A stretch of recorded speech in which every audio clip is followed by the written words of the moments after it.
Ceci est un livre audio autogénéré par Google. Les éditions Max Milo présentent Qui est le diable, l'autre ou l'Occident? De Régis Le Sommier. Nous avons dépensé 9 trillions de dollars à bombarder comme des malades le Moyen-Orient. Nous y avons semé la mort, y compris celle des nôtres. Et qu'est-ce que cela nous a rapporté? Rien. Donald Trump, 1er novembre 2024. La figure du diable hante la conscience collective depuis la nuit des temps. Il structure nos sociétés, qu'elles soient religieuses ou laïques.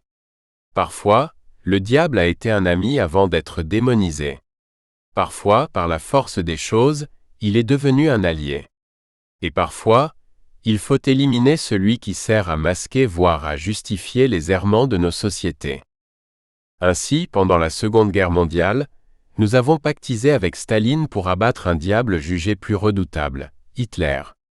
En Irlande du Nord, les Britanniques ont fini par parler avec les représentants de l'IRA, comme les Français l'ont fait quelques années plus tôt avec le FLN algérien.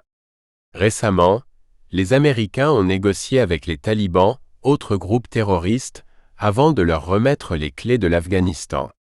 Saddam Hussein, Muammar Kadhafi et Bachar al-Assad ont été les amis des Occidentaux avant que ceux-ci ne précipitent leur chute, quitte à provoquer le chaos dans leur pays. Reporté de guerre depuis 27 ans, Régis Le Sommier, qui a lui-même interviewé plusieurs personnalités infréquentables, a souhaité revisiter le concept du diable à l'aune des conflits récents ou actuels afin de répondre à une question. Les conséquences délétères d'une géopolitique menée au nom du bien ne devraient-elles pas nous amener à douter du bien fondé des actions que mènent nos gouvernants, aujourd'hui encore, contre ceux qu'ils aiment à désigner comme des diables? À 55 ans, Régis Le Sommier dirige le média Omerta. Ancien directeur adjoint de Paris Match, il est chroniqueur pour CNews, Radio Courtoisie et le JDD. En 2017, il a obtenu le Grand Prix de la presse internationale pour sa couverture du Moyen-Orient. En 2018, le prix de la meilleure enquête journalistique pour la bataille de Mossoul. Et, en 2023, le prix média du Festival du livre de Cosne-sur-Loire pour Jusqu'au dernier Ukrainien, essai paru aux éditions Max Milo.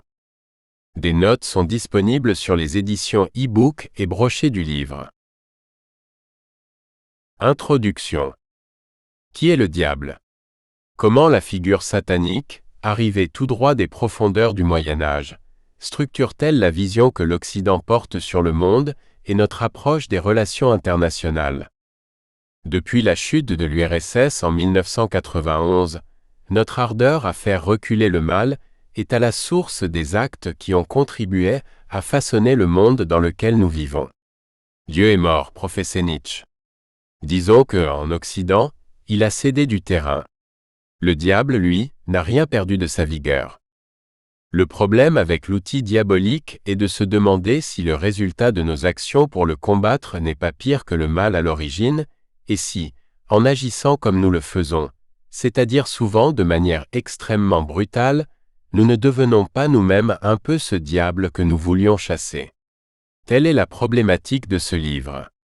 Nous allons l'explorer à travers des personnages issus de la Seconde Guerre mondiale, des guerres de décolonisation, de la guerre civile irlandaise, des guerres du Golfe, d'Afghanistan, d'Irak, de Syrie, et des conflits dont l'actualité est brûlante comme l'Ukraine et Gaza. L'intervention au nom du bien existe depuis le XIXe siècle. On parlait à l'époque des interventions d'humanité. Elle est alors appliquée pour protéger les populations chrétiennes lorsque celles-ci sont menacées dans l'Empire ottoman. Au XXe siècle, le terme d'intervention humanitaire, venu de l'anglais Humanitarian Intervention, associe humanitaire et militaire. Déjà se pose la question de savoir si l'intervention ne risque pas de créer autant voire davantage de dégâts que le mal que l'on est censé combattre. Cet écueil est encore plus flagrant lorsque, à la fin des années 1960, avec la guerre du Biafra, apparaissent les notions de droit et de devoir d'ingérence. Le Biafra est la première famine télévisée. Le monde regarde le malheur et rêve alors d'un nouvel ordre humanitaire dans lequel la souveraineté d'un État pourrait être bafouée par les organisations humanitaires, au nom de certaines urgences et de la responsabilité de protéger les populations. A posteriori, elle illustre la formule « on ne peut pas ne pas », explique Pierre Conesa, expert en relations internationales. Celui-ci situe son émergence en 1991, après la disparition de l'ennemi soviétique, qui plonge les cercles stratégiques officiels dans un grand désarroi. Le risque de l'apocalypse nucléaire a disparu. L'interventionnisme militaire redevient envisageable, et ça ne traîne pas. L'URSS n'est pas encore tombée, que la guerre du Golfe a commencé. Dès le départ, cet interventionnisme est lié aux notions de bien et de mal. L'Occident vient de gagner son grand duel contre les Soviétiques, qui incarnaient le mal. Le bien ayant triomphé, il semblait adéquat voire nécessaire qu'on l'applique pour régenter d'autres conflits. Après la victoire de la guerre du Golfe en 120 heures chrono, les plateaux télé regorgent d'experts autoproclamés qui érigent l'Occident en sauveur. À leur tête, les États-Unis, gendarmes du monde, médiatisent telle ou telle crise. Et c'est là que le diable apparaît, désigné par les experts. Ces grands savants fustigent l'inaction des politiques pour convaincre qu'une guerre est juste. Pierre Conesa appelle cela le complexe militaro-intellectuel, une caste d'intellectuels au service du bien par les armes. Dès lors, devant l'œil aiguisé de ces Torquemada des temps modernes, pays et leaders peuvent à tout moment basculer dans le mauvais camp. Le phénomène existait avant 1991, mais l'appareil médiatique qui l'accompagnait n'était pas aussi constitué, ni la frontière aussi nettement dessinée, entre un Occident triomphant, s'estimant porteur de l'avenir, et un reste du monde cyniquement classé en deux catégories, le tiers-monde et les pays émergents, que la trajectoire économique et sociétale devrait un jour amener à nous ressembler. Les premiers signes de basculement apparaissent en général dans la presse ou à la télé. En fonction de l'inflexion voulue, le vocabulaire utilisé par les commentateurs change. Pour le leader concerné, s'opère alors un glissement sémantique inquiétant. Son gouvernement est soudain qualifié de régime ou de mafia, lui-même de tyran ou de dictateur. Si manifestation contre lui il y a, elles sont le fait de combattants de la liberté. Si celle-ci est en sa faveur, ce sera une foule haineuse, des hordes ou des bandes armées. Ses partisans, eux, sont désignés comme des milices. Le tout doit se terminer par une intervention avec, pour corollaire, un changement de régime, parce que le bien doit triompher à la fin, comme dans un bon scénario hollywoodien. Au fil de mes reportages, j'ai constaté que le diable occupait une place d'importance dans presque toutes les sociétés, en Afrique, dans le monde slave, au Moyen-Orient, mais aussi en Amérique du Nord et en Amérique du Sud. Le diable judéo-chrétien a certainement influencé l'islam. Chez les musulmans, il prend la forme du shaitan, d'Iblis ou des djinns. Il existe une hiérarchie parmi les diables, comme chez les chrétiens où Satan a ses serviteurs. À l'instar de Lucifer, le shaitan est un ange déchu, car il a refusé de se prosterner devant Adam et ainsi renié l'ordre divin. Au cours de mes voyages, j'ai croisé quelques diables en chair et en os. Shaitan, justement, était le surnom de Christ Kyle, un sniper dont l'histoire a inspiré American Sniper, le film de Clint Eastwood. On le créditait de plus de 150 ennemis abattus derrière son fusil à lunettes. Ses exploits étaient célébrés dans l'armée américaine. L'insurrection irakienne le redoutait, d'où ce surnom de Shaitan qu'elle lui avait trouvé en 2006, au cours de la bataille de Ramadi en Irak. J'ai rencontré ce sniper diabolique dans son ranch au Texas. J'ai même tiré quelques cartouches avec lui sur le stand de tir, où quelques mois plus tard, il sera abattu par un marine souffrant d'un syndrome aigu de stress post-traumatique auquel il pensait venir en aide. Ce Chris Kyle était l'absolu bon garçon, chrétien comme tout Texan bien né, amoureux de sa femme et de son pays. Ça ne vous dérange pas tous les meurtres que vous avez sur la conscience ? Lui avais-je demandé. La Bible ne dit-elle pas « Tu ne tueras point » ? Elle ne dit pas exactement cela, m'a-t-il répondu piqué au vif. Elle dit « Tu n'assassineras pas ton prochain ». Nuance. Et Dieu a déclenché des guerres, notamment contre les Égyptiens qu'il a anéantis dans les flots de la mer Rouge. Il connaissait son catéchisme. Impossible de faire vaciller la foi d'un Texan qui avait tatoué la croix des croisés sur son bras. Un jour, je devrais rendre des comptes devant Dieu, a-t-il fini par reconnaître, mais pas pour les ennemis tués. Ce n'est pas cela qui viendra en premier. Une autre fois, j'ai été confronté à une affaire de diable lors d'une rencontre avec des représentants du peuple yézidi.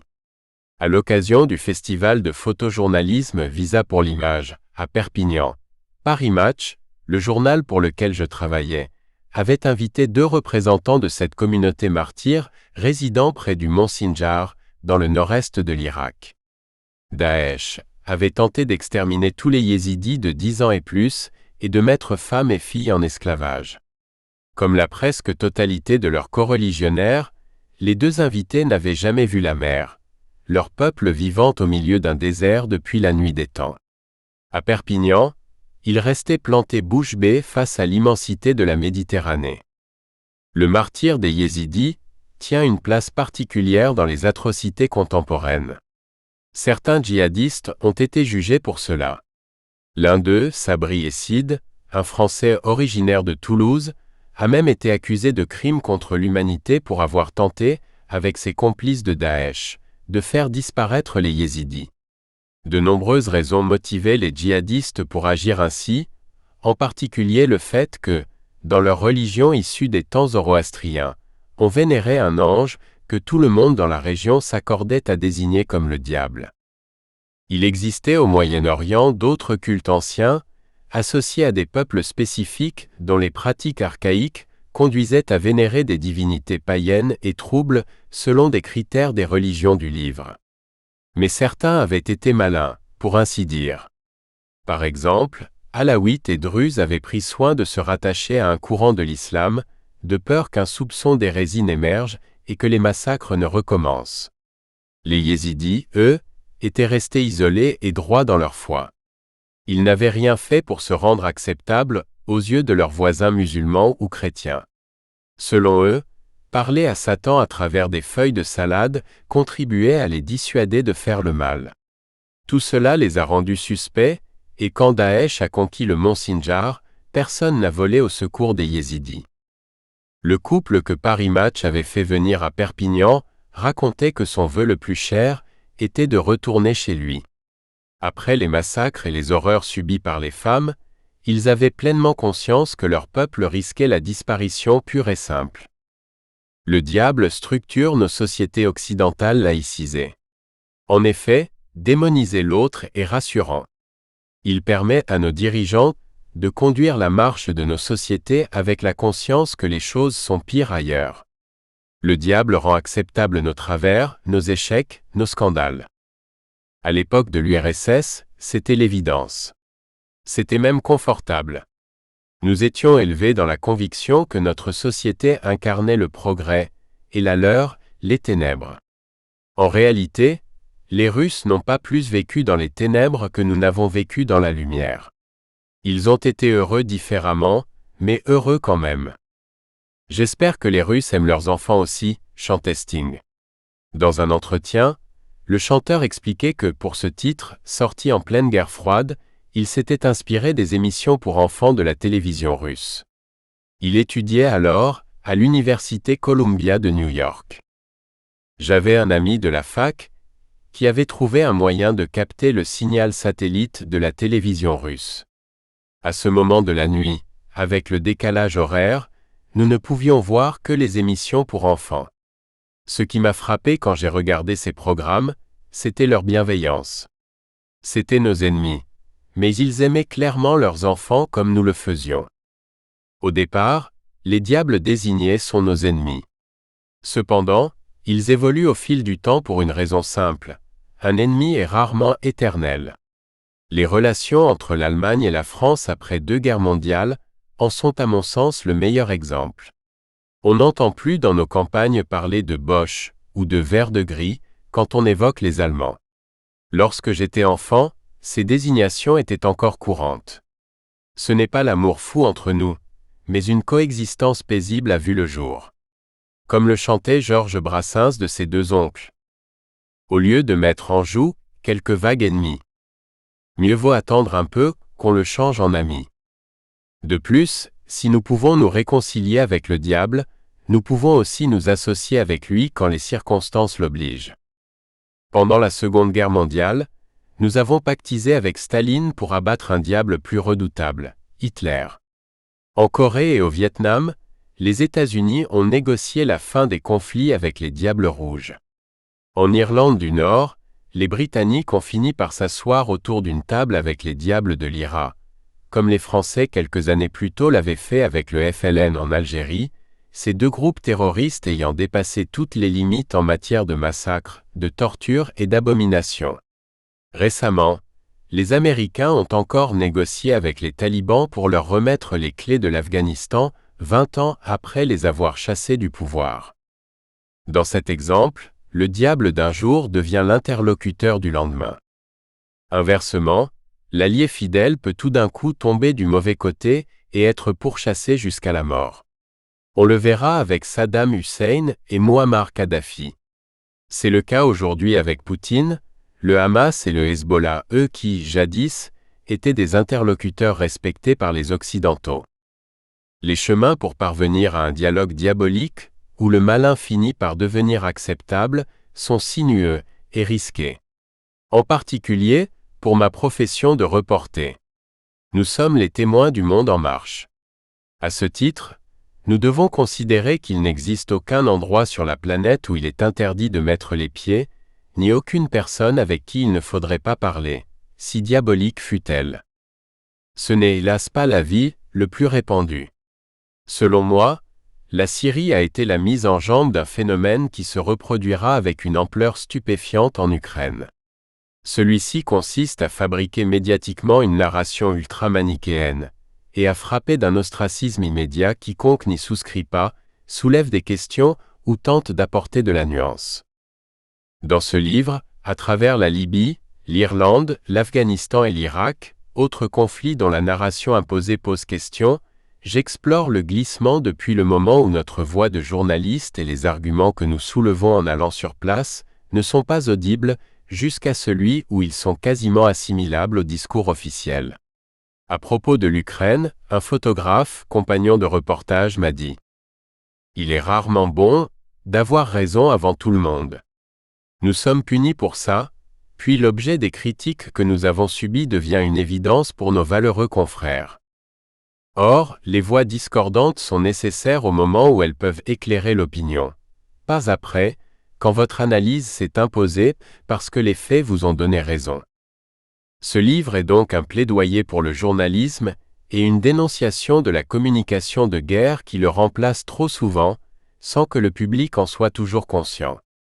Il est surtout une ode à la compréhension multiple et au retour du droit international qui doit rester notre unique boussole. Il veut être un antidote au manichéisme et un appel à une vision complète de l'humain qui inclut évidemment le mal. Cela ne veut pas dire qu'il serait un encouragement à mal agir, encore moins une manière d'excuser les criminels et de les rendre acceptables. La figure du diable hante la conscience collective depuis la nuit des temps. Il structure nos sociétés pour identifier nos ennemis. À un moment, on pactise avec lui. À un autre, il faut s'en débarrasser. La vie oscille. Dieux et démons en font partie.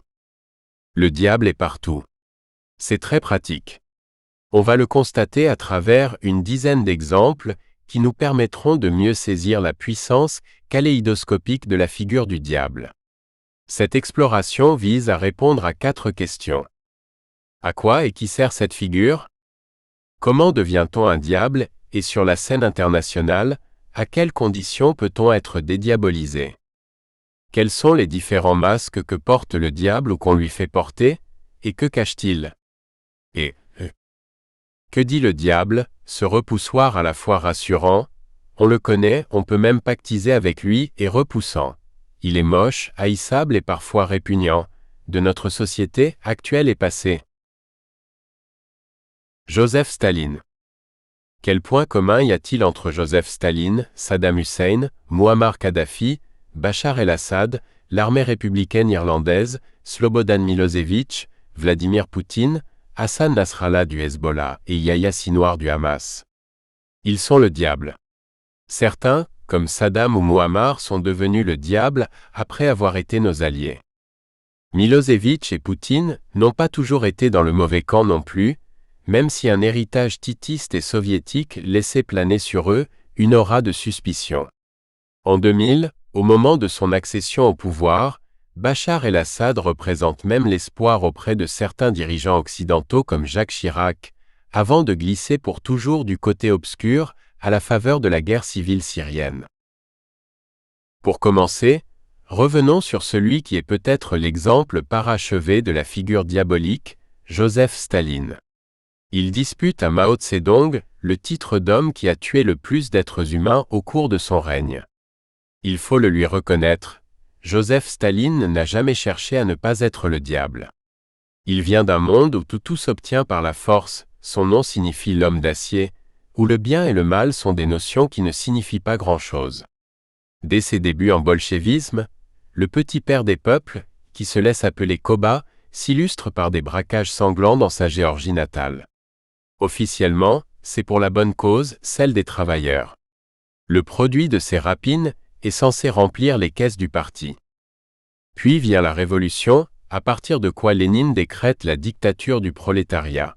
Davantage d'État, policiers à l'extrême, pour purger le peuple des éléments réactionnaires et faire que le rêve s'accomplisse un jour de n'avoir plus aucun État mais à la place, une communion d'hommes libres.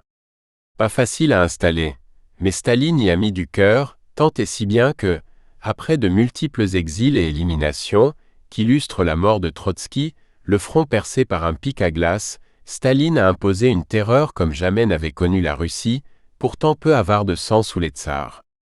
Pénétration de la police politique dans tous les compartiments de la vie, mise sous tutelle de l'ensemble des organes d'État, famine orchestrée un peu partout, surtout en Ukraine avec l'Holodomor vécu comme une sorte d'holocauste par la faim pour mettre à genoux les koulaks, ces paysans jugés réactionnaires, sans oublier la décapitation de l'armée pour traquer la réaction.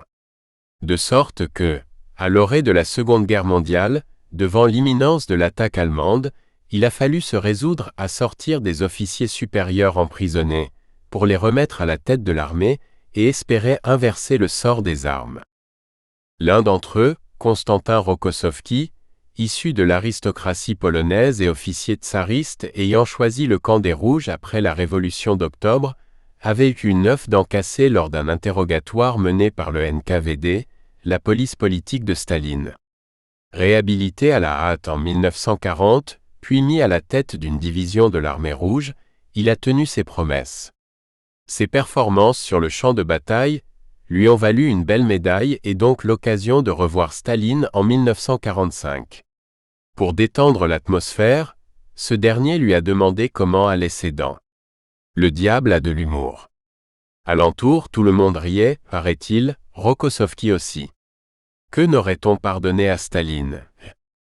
On a même jeté un voile pudique sur le fait que, avant la guerre, il s'était d'abord entendu avec le diable Hitler, scellant un pacte avec lui, partage de la Pologne à la clé. La décision de ce dernier d'attaquer la Russie a réintégré la Russie au camp du bien. Devant la nécessité d'abattre le régime hitlérien, l'Occident a choisi l'alliance. Staline n'était plus le diable tant qu'il aidait les Alliés à renverser Hitler. Une fois l'affaire réglée et le rideau de fer retombé en 1945, le petit père des peuples a repris très vite le visage du bolchevique au couteau entre les dents. La Russie a alors plongé dans un glacis froid jusqu'à la chute de l'URSS en 1991. Pourtant, les choses ne sont pas aussi simples qu'on nous l'explique. Staline était certes un assassin de la pire espèce, mais il n'aurait sûrement pas pu commettre tous ces crimes si nous ne l'avions pas un peu aidé. Quand je dis « nous », je parle bien sûr des Occidentaux. On accuse Staline d'avoir profité de la Seconde Guerre mondiale pour s'emparer de la moitié de l'Europe et la placer sous la tutelle soviétique grâce au régime fantoche mis en place dans tous les pays. Cette accusation est recevable du point de vue des peuples ayant eu à subir son joug. Au reste, l'hypothèse d'un retour de la Russie en Europe de l'Est et redouté par ces mêmes peuples depuis le début de l'invasion de l'Ukraine en 2022. En revanche, l'accusation est nettement moins recevable en ce qui concerne les dirigeants occidentaux. En effet, le 11 février 1945, ces derniers ont signé en Crimée les accords de Yalta qui établissaient ce partage du monde. Ainsi, il a été décidé entre puissants que la Grèce, en dépit des millions de partisans communistes qui s'y trouvaient, resterait dans le camp occidental. La Pologne, qui espérait s'émanciper de la tutelle russe, a dû subir son joug sans avoir son mot à dire. Dès avril 1943, avec la découverte du massacre de la forêt de Katyn, le gouvernement polonais en exil à Londres avait été ostracisé par Staline. Celui-ci, après avoir chassé les Allemands de Pologne, a progressivement mis en place à Varsovie un gouvernement à sa botte. Pologne, Hongrie, Roumanie, Bulgarie, partout le schéma était presque le même. Après la guerre, on convoque les forces qui ont permis la libération, toutes n'étaient pas communistes. Puis très vite, on déclare que tel ou tel est réactionnaire ou ennemi du peuple. On l'écarte, et ainsi de suite jusqu'à ce que le Parti communiste règne sans partage. L'un des exemples les plus cruels est celui de ces combattants hongrois, ayant pris les armes pour se battre aux côtés de l'armée rouge, dans le but de libérer leur pays, et qui ont fini en camp avec le statut de prisonniers de guerre. Jusqu'à la chute de l'URSS en 1991, Yalta n'a jamais été remis en question. Non seulement les accords ont été signés par les Occidentaux, mais, en plus, ils ont servi de cadre pour l'organisation du monde de l'après-guerre. Ils ont structuré cette fameuse guerre froide qui n'a jamais aussi bien porté son nom, car, en dehors d'escalades rhétoriques et de postures dont les effets n'allaient pas au-delà du téléphone rouge qui reliait la Maison-Blanche au Kremlin, elle est restée froide, figée. Grâce à Dieu, nous n'avons pas eu à subir d'apocalypse nucléaire. Même au cours des 13 jours qui ont mis le monde au bord du chaos lors de la crise des missiles de Cuba, le téléphone rouge n'a pas cessé de relier Est et Ouest. Pour chacun, l'autre était le diable, ce qui était commode après tout. La culture américaine pouvait déferler à l'Ouest dans les bagages du plan Marshall et charpenter nos sociétés avec la conscience d'œuvrer pour le bien. Pour le PDG de Coca-Cola, Robert Woodruff, on trouvait au fond de chaque bouteille de Coca-Cola l'essence du capitalisme. De leur côté, les soviets pouvaient tenir les peuples d'une main de fer. Leur Coca-Cola s'appelait Kalachnikov. Tant que l'avènement du socialisme n'était pas certain, tout déviant méritait châtiment. Budapest en 1956 et Prague en 1968 en ont fait les frais. Purges, déportations, tortures dans les cachots infects du 60 rue Andrassy à Budapest, le siège de l'AVO, la police politique hongroise, que j'ai eu l'occasion de visiter il y a peu, était justifiée au nom du socialisme. Si des erreurs survenaient, c'est parce qu'il n'y avait pas assez de socialisme, donc qu'il fallait en remettre une couche. À plusieurs moments, dans la construction du monde occidental, le diable soviétique a été la figure idéale. Il nous a d'abord servi à débarrasser le monde d'Adolf Hitler, et, une fois redevenu diable, nous a permis d'ériger tranquillement notre dogme du camp de la liberté. Il est certain que l'on vivait plus agréablement dans l'Amérique de Truman que dans la Russie du petit père des peuples et de ses successeurs. Ensuite, le modèle soviétique nous a servi d'argument à chaque fois qu'il s'est agi de soulager nos consciences. Ainsi, du Chili à l'Iran, en passant par l'Amérique du Sud et le Vietnam, renverser un gouvernement ou changer la destinée d'un peuple pouvait se faire en invoquant la menace rouge. Sous Kennedy et Johnson, c'était la doctrine du containment. Il fallait à tout prix contenir l'expansion du camp socialiste. Vivre dans un monde binaire, c'était pratique. Nous étions le bien. Ils étaient le mal. Mais revenons à Staline. Le 9 mai 2003, je suis à Novosibirsk, en Sibérie. Je viens de terminer un de mes premiers reportages en Russie. À mes côtés dans l'avion, un groupe de vétérans de l'armée rouge.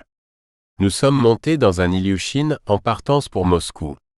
Comme chaque année depuis 1945, avec un jour de décalage sur le reste du monde, la Russie commémore la fin de sa grande guerre patriotique. Parmi mes compagnons de voyage, un vieillard aux traits creusés tient à la main une photo de Joseph Staline dans son uniforme de maréchal. Je lui demande s'il a oublié.